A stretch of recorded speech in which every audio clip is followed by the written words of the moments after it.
was just a rumor. It was in, that company died. I had not enough to go on. Whose company's name? He says that reveals what the error was. Right.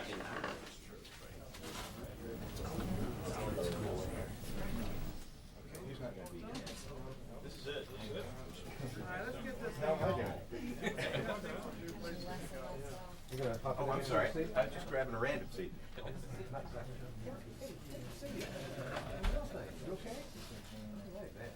Man, who's that? Okay, you should go there staying warm.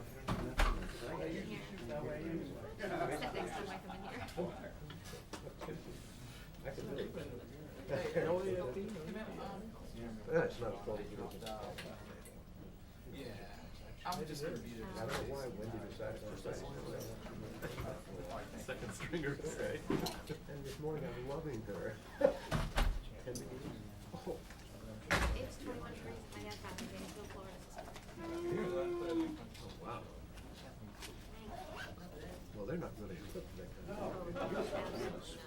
My dad didn't even. Oh.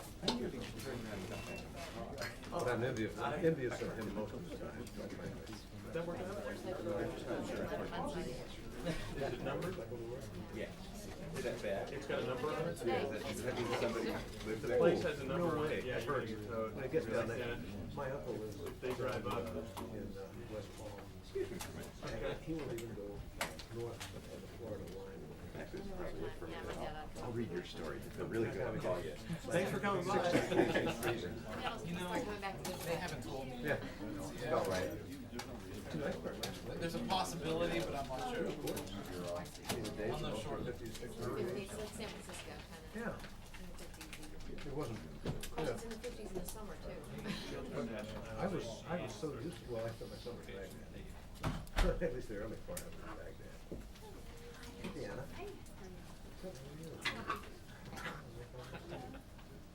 Interests. Yeah. World domination. Cold outside. And long walks on the beach. Wish I could dress up in my ski gear. Even in ski gear, 10 degrees is cold. Once you get past actually to below 20, it's just not much Yeah. of an organization. Well, I've skied when it's 15 and wildflowers. Well, skiing downslope, you stay nice and warm. It's riding up a chair because you're doing expending enough energy skiing. Hey, Carl, did you turn the ringer off in that phone? No, I did not. Would you please? Thank you. Quails. Quails and C4. Turn the furnace off too there, Dennis, while you're over there.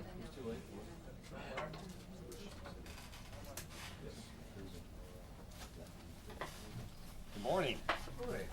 Good to see you all today. Thanks for being here, and happy holidays to everybody. This is all the determined folks who are here today. This is, I believe, the 8th time, not keeping score, but I believe it's the 8th time I've been with you. And again, for introduction, Gordon England, Secretary of the Navy, but in this capacity, the designee for the detainee administrative review processes at Guantanamo. I thought it'd be appropriate, getting near the end of the year, to give you a wrap-up, because we have gotten together 7 previous times in terms of status. I thought it would be interesting if you had a wrap-up in terms of where we are at the end of the year, both with the Combatant Status Review Tribunals, CSRTs, and also with the Administrative Review Boards, the ARBs. Again, for explanation, clarification, CSRTs, Combatant Status Review Tribunals, that is the determination if someone is or is not an enemy combatant. So it's strictly is or is not an enemy combatant. That's the only determination made by those boards. And if an EC, that is if an enemy combatant, then detained, and then they're scheduled for an administrative review board. So administrative review board's annual review to determine if someone should continue to be detained after a determination of an enemy combatant status. So they're the 2 boards, and I'll give you a status of where we are this time at the end of this year. So as of this morning, we have conducted 507 CSRT tribunals. So we've had hearings for 507 tribunals, or for 507 detainees as of this morning. There's always interest how many detainees appear at these tribunals. 292 of the 507 detainees have participated in the hearings. Now, we still have about 50 hearings to be conducted, and we hope to have them wrapped up next month. You will recall earlier this year, my objective was to have all of them completed by the end of the year. We're obviously not going to make that. We will be working from now until the end of the year, so we'll have more than 507. We won't make it to 550 about. So we'll finish up next month. But as I indicated earlier, the objective is to be thorough, not be quick. So we are being thorough, and it is taking longer than we expected. But we still, I believe, have made significant progress this year in terms of our hearings. Now, as you'll recall also, after the tribunal, the results from the CSRTs go to the convening authority for review. And we have an administrative review to make sure that they have been conducted properly, all data considered, and they go to Admiral McGarrett. And he has concurred with 228 that these detainees should continue to be classified as enemy combatants. Now, you'll recall earlier we had one detainee that the tribunal determined not to be an enemy combatant, or no longer considered to be an enemy combatant, and that detainee was released last September. So there's now a second detainee that a CSRT has determined should no longer be classified as an enemy combatant, and Admiral McGarrett has concurred with that finding. So we now have two detainees at Guantanamo out of 230 that we have determined no longer to be an enemy combatant, and 228 determined have been enemy combatants. And so there's still, out of the 507, there's still a number in process. That is in process from the time of the tribunal through the determination by Admiral McGarrett. As we did the last time, Department of State has been notified about this one non-enemy combatant, and Department of State will be notifying the home country of that individual and arranging his release. And I know there's always an interest in who is it and what's the country, but as before, the nationality of the individual will not be released until after arrival at the destination, or if released in advance by the home country. So it'll be up to the home country or after that person arrives in his at home.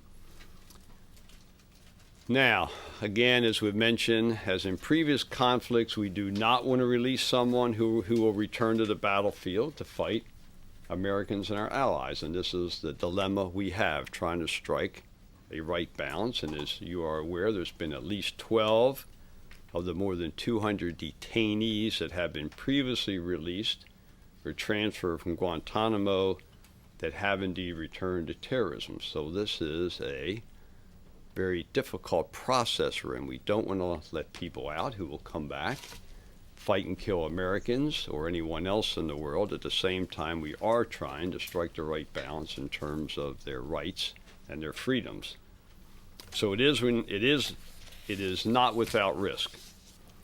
Now, to shift for a moment to our second detainee review process at Guantanamo.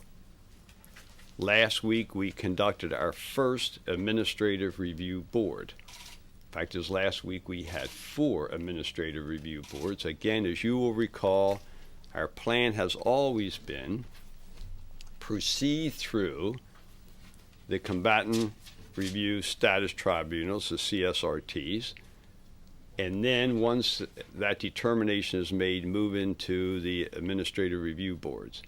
So now you will see we will have these running concurrently for a while until we finish up the CSRTs next month, and it'll be strictly ARBs. But for a while, you will have these running concurrently. So we completed 4 administrative review boards last week.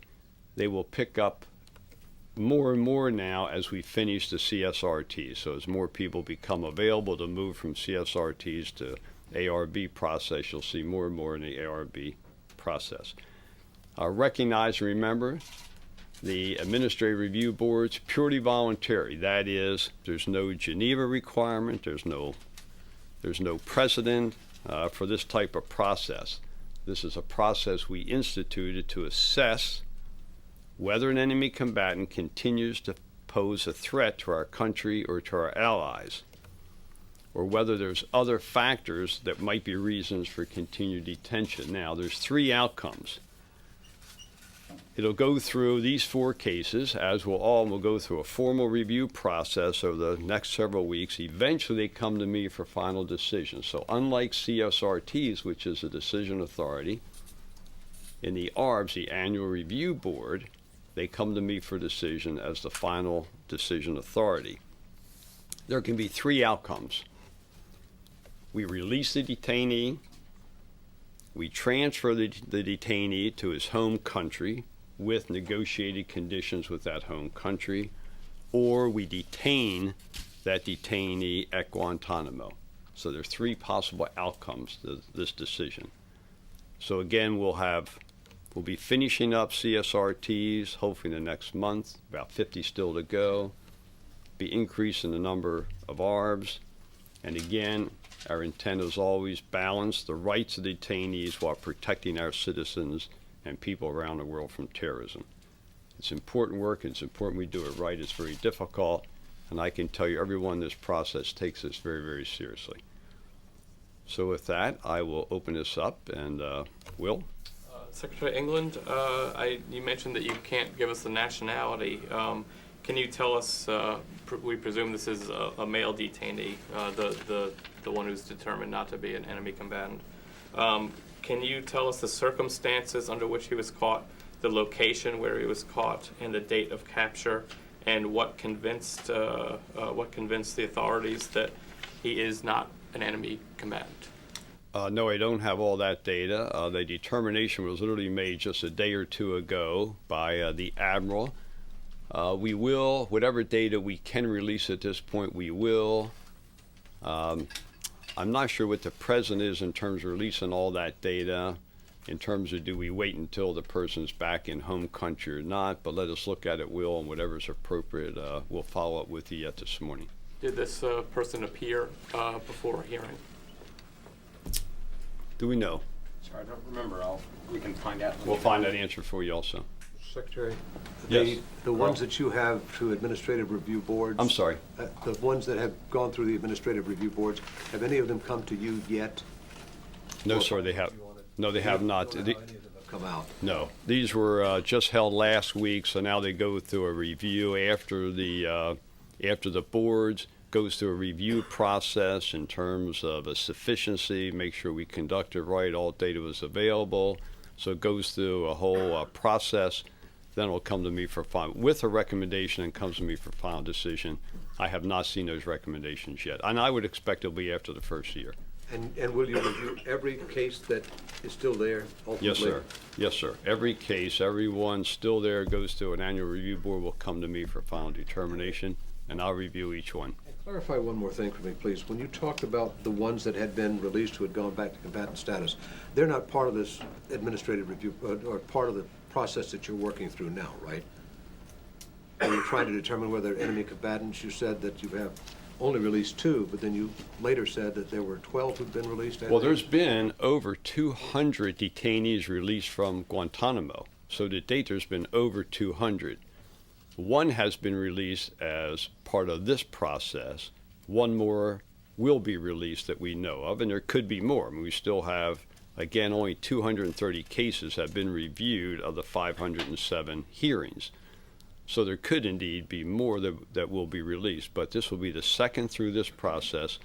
But in total, about over 200 have been released from Guantanamo. And that was a process that was started before this process was put in place. That's correct. There has been another process also underway where we reviewed all of the detainees. As you will recall, CSRTs were largely put together in direct response to the Supreme Court ruling. That is, to put a process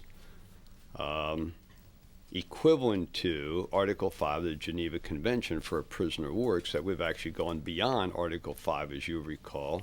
So we actually provide an expanded hearing for all detainees beyond what you would do for a prisoner of war. Kathy? Sir, can you talk about the annual review boards a little bit? Do they work kind of the same way as the combatant status review trials? I mean, as far as, does the person appear? Do they have a personal representative? Is it still a panel of 3 officers? Yes, they're very, very similar. You may recall we actually put the process together first for the annual review boards. And we were about to start that process.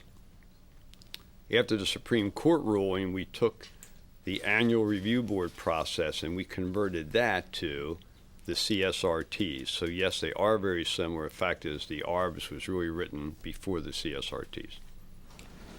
Secretary, can we say that the released detainees are not guilty? I guess we can say that the supporting data with the standards we have set does not support continued detention of those detainees. So the process we've put together with the data that we have available, that board, that particular hearing has determined that they should not be considered as an enemy combatant any longer. And what would be your reaction if one of the released detainee asked in the future for a compensation, let's say? That's really not my determination. I mean, I merely have the hearing, and that's a totally different discussion. So I'm not the person to have that conversation with. Do you think he has the right to ask for a compensation? No, I personally do not. Of those at least 12 that have returned to the battlefield, what can you tell us about them? Is there any common threads between those people, and any problems in the process that led to their release that have been identified? A point where perhaps the person I'm just making things up, but where he didn't have where he gave a false name, or where he lied about his history or something like that. John, we keep looking at this because we would like to see trends to better understand this, because obviously we don't want to release people. But look, these are hard decisions. Every case is a different case, different set of data, different detainee, different countries. I mean, it's very, very hard to correlate this with someone's intent to return. So again, it's a dilemma. This is very, very difficult for the people making these determinations. Again, this is a very tough balance. You don't want to release people who could harm Americans or other people. On the other hand, people do have rights, and so we try to make a right decision here, but they're hard decisions. Let me try one here. Secretary, this hasn't happened, but is there a rule or a blueprint, a process whereby if the home country doesn't want to accept the released detainee for whatever reason, perhaps that person has had a record of causing problems within that home country, is there a process to follow in that eventuality? Well, that's really a Department of State process, and I know some of those cases have come up in the past, and so state tries to find a country that will take, the detainees, but that's really a Department of State process. We get them to that point, and it's up to the Department of State to carry forward from that point. Will? Yeah, in determining that a detainee is not an enemy combatant, is the Department of Defense admitting that it was wrong ever to have classified a person as such? Well, let me say this. There have been various reviews before this process.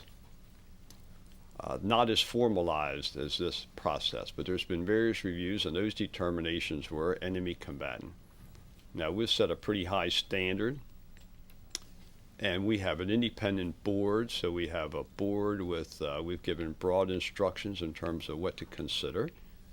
And I will tell you, these are judgmental calls. I mean, a different board could come out with a different answer, just like a jury or a judge can come. Different judges or different juries can come out with different answers. So, again, judgment calls. I mean, all these people were either located on a battlefield or someplace. What were they doing? What can they support? I mean, that's the best determination. I don't think there's a right or wrong answer to this. I think this is a gray area. As in a lot of cases, There's a white and black and a big gray area in the middle, and that's the area we deal with in a lot of these cases. Have you had any dialogues with the civilian prison administration community? Just because it seems to me that if you have some individuals you've released, it's conceivable that a number of them would be so upset by the circumstances of their incarceration that they could seek to do harm to the United States at a future time, that could be an explanation for some of the 12 individuals. Well, they could, but on the other hand, we're keeping them because, you know, a lot of these are very, very bad people. On the other hand, people have learned to read and have learned to write, and so it's not just being incarcerated. We do try to get people prepared for a better life, but look, I guess you're right. This is an issue we deal with all the time in the criminal justice system, and you know these. But you do have to keep them incarcerated, and so at the end of the day, they are incarcerated. And no matter what you do for rehabilitation, I'm sure that irritates some people. So there actually is some rehabilitation programs going on at Guantanamo? Yes, there are people who learn to read and write, and so there are programs to help them along at Guantanamo. Absolutely. Maybe the last one. Sir, Kathy? a couple on opposite ends of the spectrum that we're talking about here. One on the CSRT, the individual that's being released. Is he being released to his home country with any caveats that they hold him for any reason, or is he just going to be set free? No, his release. Well, we notify states. State notifies that country that they're no longer considered an enemy combatant, and arrangements are made to send him back to his home country. That's unlike the annual review process. So again, if you have first we have a determination: are you an enemy combatant? If you are an enemy combatant, you are retained at Guantanamo. If you're not an enemy combatant, notify state, go home. If you are an enemy combatant, now the question arises: are you held indefinitely? We don't want to hold people indefinitely. And when does the war end? Prisoners, typically you hold until the end of the war. This could go on for a long time. What's the end of the war? So we have an annual review process. Yearly, we then examine that individual. Are they still a threat? Or do they have value, intel value, that could save lives in the future around the United States and around the world? So we make that determination, and we can decide to release an individual, just release them to their home country if we decide that they're not a threat and have no intel value to America, or we can release them to their home country with conditions, right? That the home country will monitor or take whatever appropriate action is, or we retain them at Guantanamo. So each year we will go through this annual review board and make those determinations. So for this individual who went through the Combatant Status Review Tribunal, are you saying that since he didn't even get to the annual review board, that the United States is not even asking for caveats? No, again, CSRTs, you make up or down decision. You are or are not an enemy combatant. If you are an enemy combatant, then you go to the annual review board. If you're not an enemy combatant, you go home. So we're just sending, so this guy will be released then? He'll be released. So notify state and they'll arrange that release. Right. Oh, sorry, sir. Okay. For the annual review board, how long do you think it'll take for those results to get to you and through you? When will those results be released? Do you know? Well, I would say it's probably going to be a month. It'll be sometime in January. And by the way, I would expect the annual review board process will take most of next year because it's a long, complicated process, gathering data, et cetera. So we will get together again next year after we hopefully complete the CSRTs. We'll give you a wrap-up at that time of everything, and also we'll give you status of the ARBs. So next year we'll see you sometime, probably late in January, I would expect will be the plan. So we'll see you then. In the meantime, happy holidays, happy New Year. See you late in January. Thank you. Thank you.